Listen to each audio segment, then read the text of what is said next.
Hello everyone and welcome back to my YouTube channel, All Things Taylor, just in time for another wicked Q&A. I won't say Wednesday because it's Thursday. Thank you guys so much for bearing with me. My tiny house on wheels made it to its location along with all of my furry friends. I want to say welcome to the 200 and plus almost 300 new followers, you guys that subscribe to my YouTube channel. You are in for a wild and crazy ride.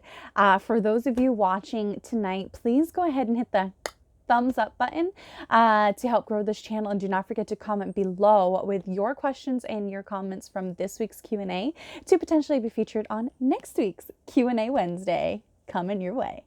All right, guys, let's get right down to this. We have mostly questions from my YouTube channel and several from other platforms. I'm super stoked. Okay, the first question is from YouTube. Taylor Army on YouTube, holding it strong, guys. I'm loving every minute of it. They asked me, have I ever had to cancel any wrestling matches or appearances based off of weather, things like blizzards, tornadoes, etc.? Well, first off, the only tornado experience I ever had was living in Kentucky. And y'all, I did not know what to do.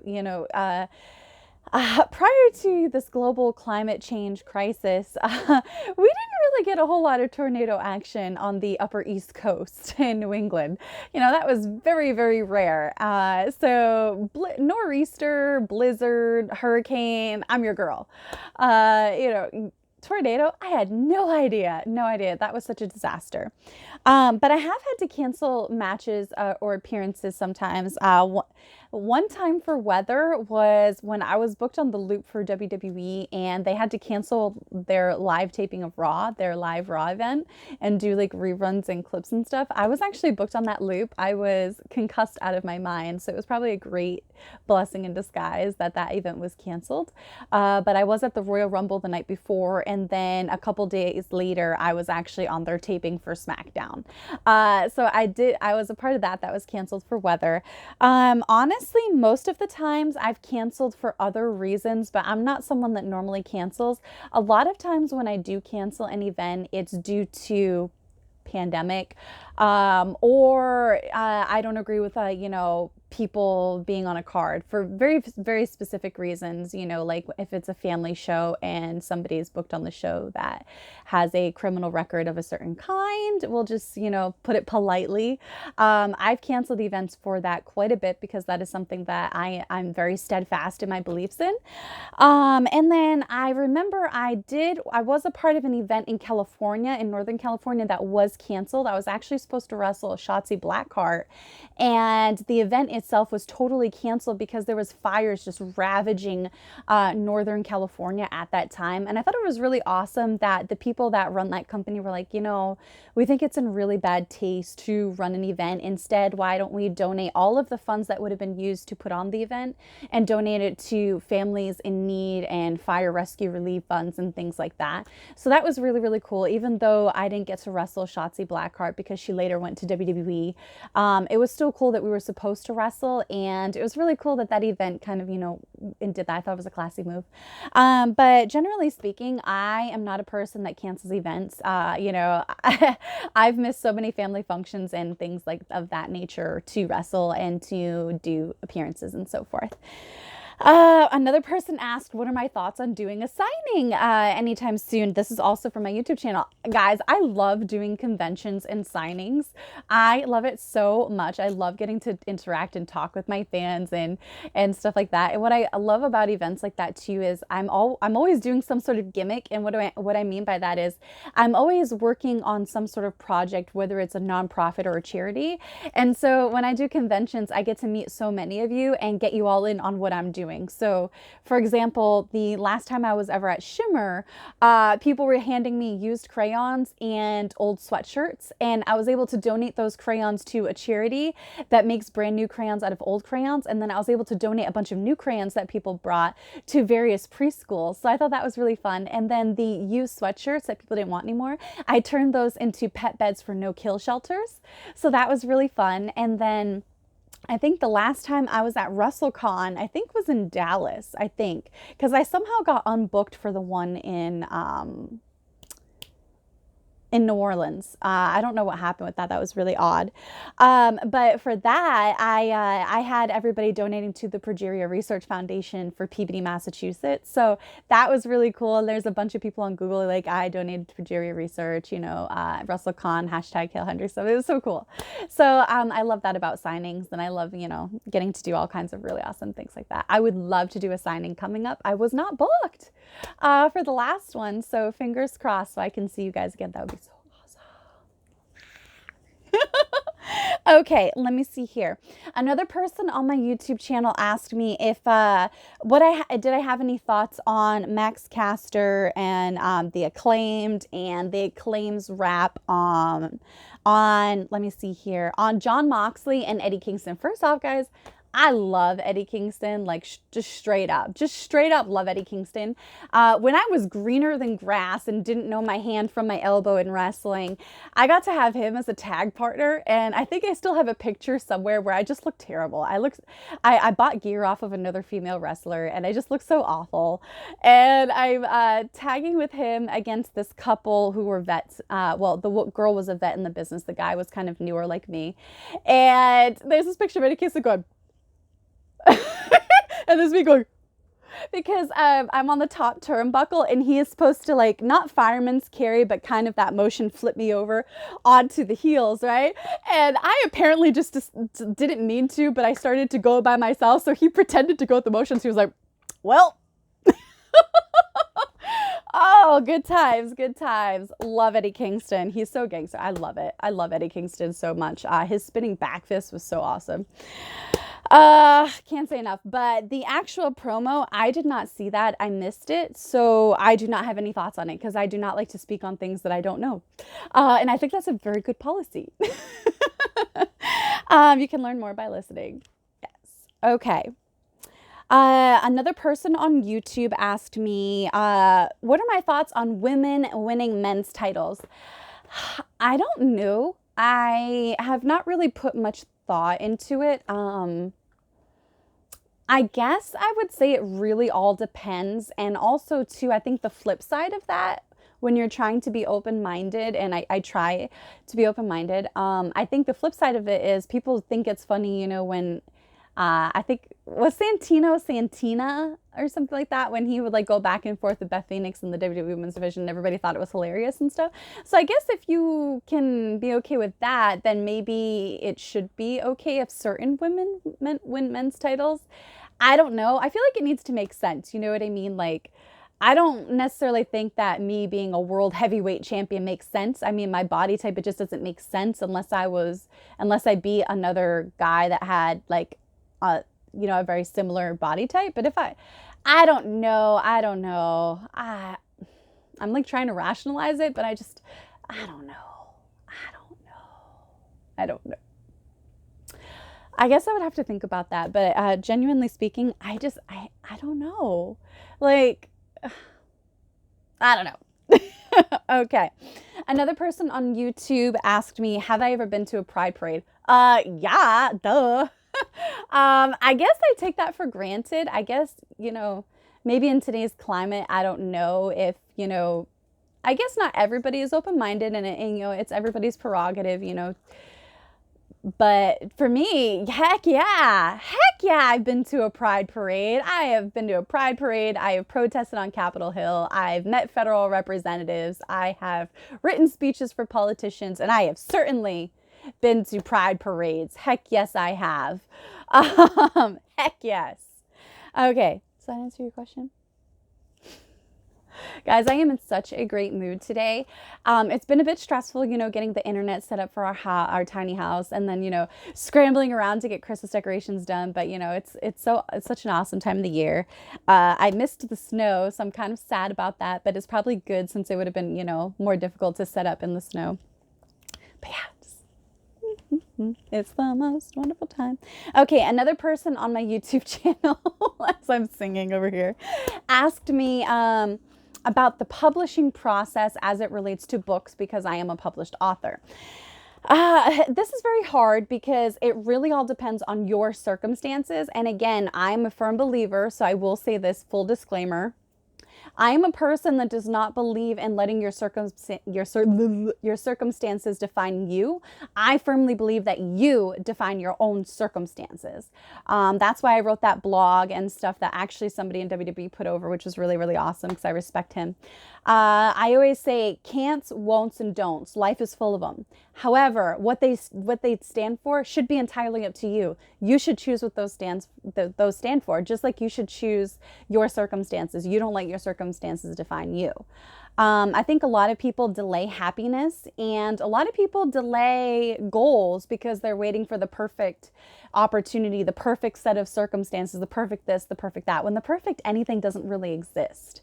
When you delay happiness, you're never ever truly going to be happy. And if you delay doing something that is a goal for you, then odds are you're probably never going to get it done. If you would like an example, if maybe what I'm saying doesn't necessarily make sense, here's a really great example. The guy who wrote Squid Game, which is arguably the single most successful series on Netflix, guys, he had to sell his laptop in the middle of working on Squid Game like 10 years ago or more because he couldn't afford to pay bills or something. So he had to sell his laptop to get money. And he still found a way to buy back a laptop later on and finish Squid Game, which was originally written to be a movie. And now it's a series, which has been renewed for a season 2. And it's arguably one of the biggest record-breaking money-making, like look at this wrestling promo over here, 1980s style, series for Netflix. It all starts with self-belief. That's why I always say, you define your circumstances. They don't define you. And all you truly need is love, guts, and gumption. Self-love to realize that you and your dreams matter. Guts to go after those dreams and to believe in yourself when nobody else will. And then the gumption to go after those dreams, cheering for yourself in the silence, letting your success be your noise, and never sacrificing your integrity. That is my personal philosophy, and that's what I think about in this whole publishing process because not everybody has the same set of circumstances. I have a blue check mark. Did I always have a blue check mark? No. Did I always have this many followers and this many people supporting me? Absolutely not.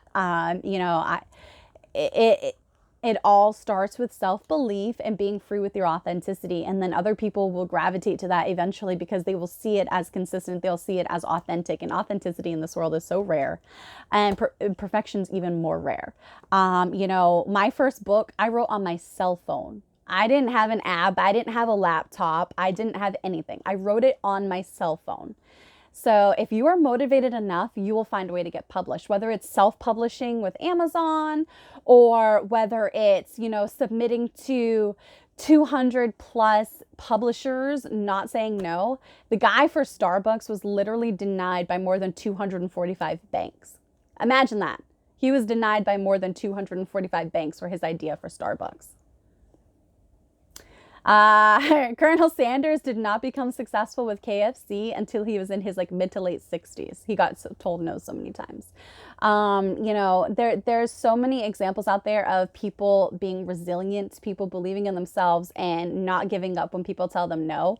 So I think for you, whoever's listening and stuff, when it comes to publishing, either do one or the other, but don't wait until you have the perfect app to write your book. Don't wait for the perfect grammar. Nobody's perfect. There will be a spelling mistake or grammar mistake, whatever. Kids don't need to see perfection. Kids need to see realism. They need to see people overcoming odds and overcoming obstacles and learning how to define their circumstances, not the reverse, and being true to yourself with your authenticity and rising above. That's what kids need. Kids don't need perfection because then they're going to spend their whole lives trying to obtain it and have the worst self-confidence because they never lived up to your expectations of happiness, perfect, and success. That's why you all have to define that for yourselves. So that is all that I have to say about the publishing process. There's 2 ways to go about it. Pick which one applies to you and go for it, and don't make any apologies for going after your dreams. Okay, what was one of the biggest things about going tiny? for those of you that do not know, I live in a tiny house on wheels. I joined the tiny house movement. I remember talking about it so much at Ring of Honor. I was probably super annoying about it because I was just so obsessed with it. And then fast forward like a year after I'm out of Ring of Honor, I'm living in a tiny house on wheels. It's so cool. It is so awesome. I love it so much. People think you have to become like this crazy minimalist. You really don't. I didn't have to sacrifice a whole lot. I was able to get rid of most of my furniture because I didn't need it anymore, which made money. You know, the biggest thing about living tiny is just staying clean.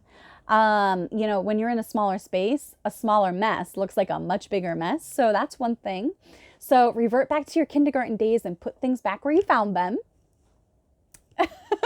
And utilize vertical space. Those are the two biggest things. Put things away to keep them clean and utilize vertical space. Otherwise, that's just dead space.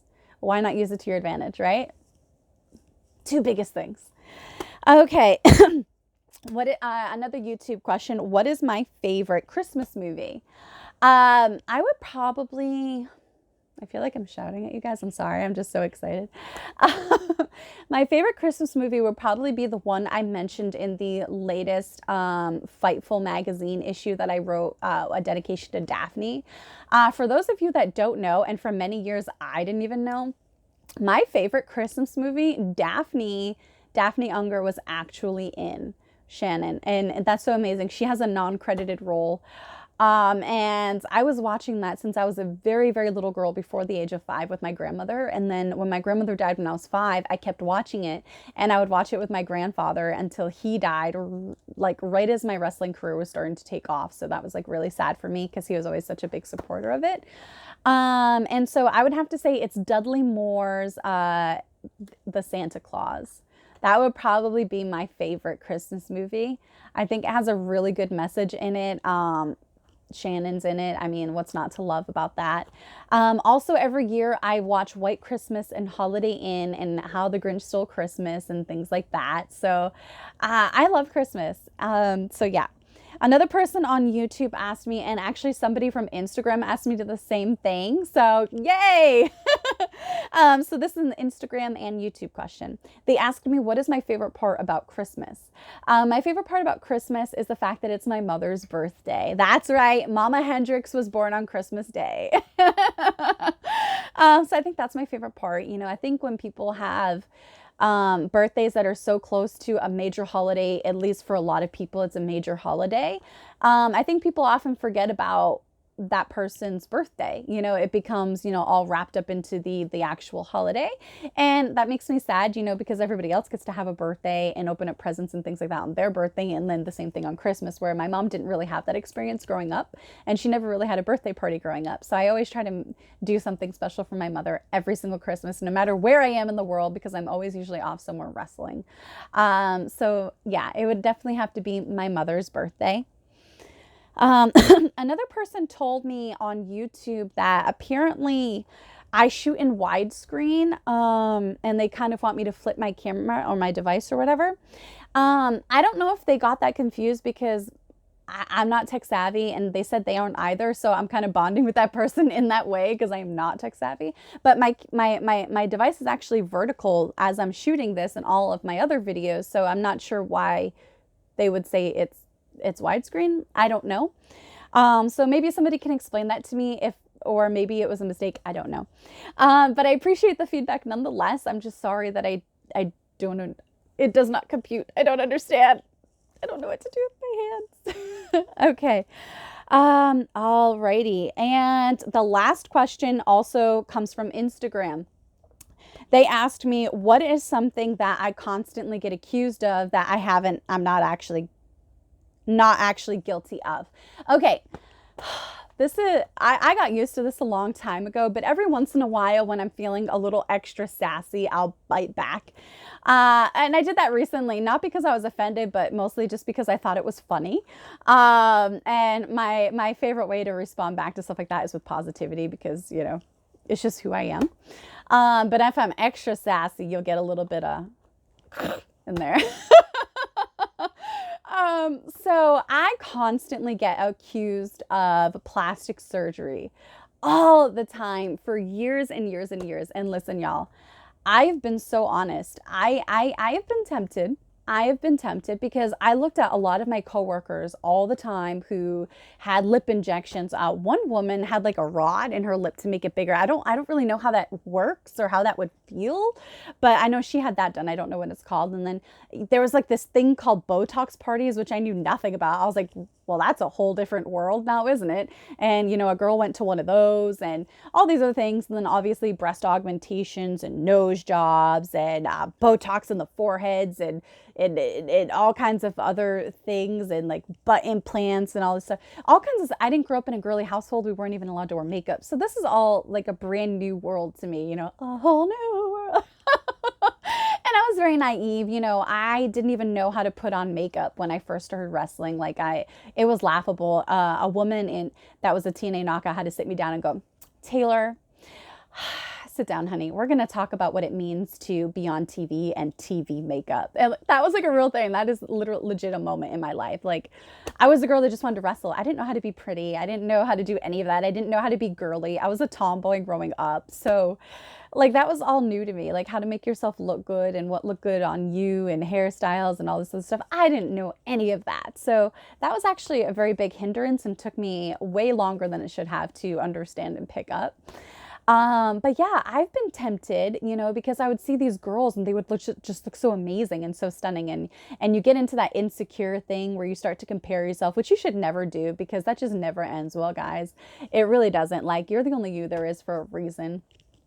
Go with that. Like, that's the most powerful thing you can bring to the table. And we take that for granted.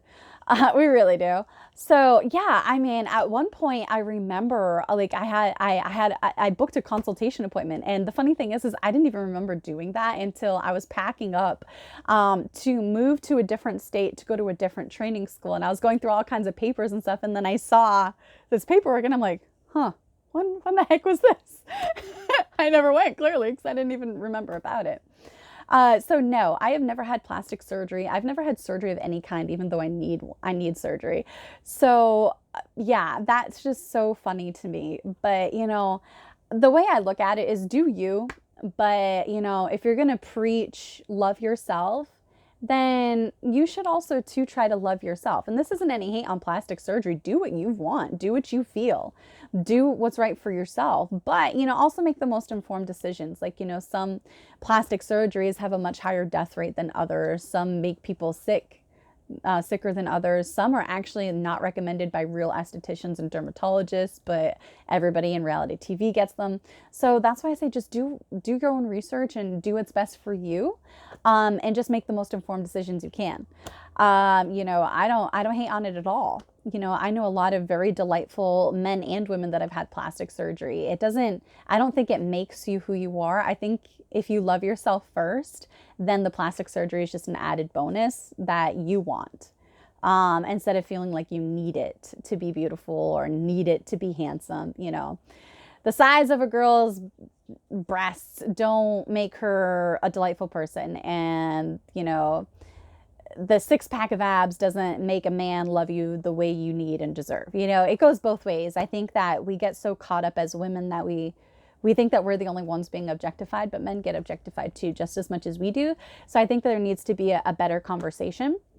And I think if we teach kids to love themselves and be the best possible version of themselves every day and constantly be working on themselves, maybe this won't be such a topic, But no, I have not had that done. I have been tempted, but no, I have not. I am trying to love myself every single day for all of my greatness and all of my flaws and, take it one day at a time.